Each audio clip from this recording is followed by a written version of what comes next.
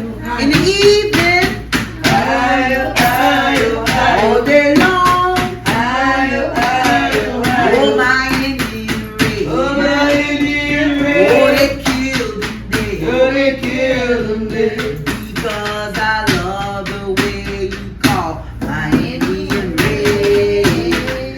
Take a look at the big. Woo! I done been queen from way downtown. Make no move, I won't bow down. When you go to the pyramids, my name is on the wall. Showa! Big Queen Washitaw. Come on, baby, that's right, baby. That's right. Because I love the way you call my Indian race. Yeah.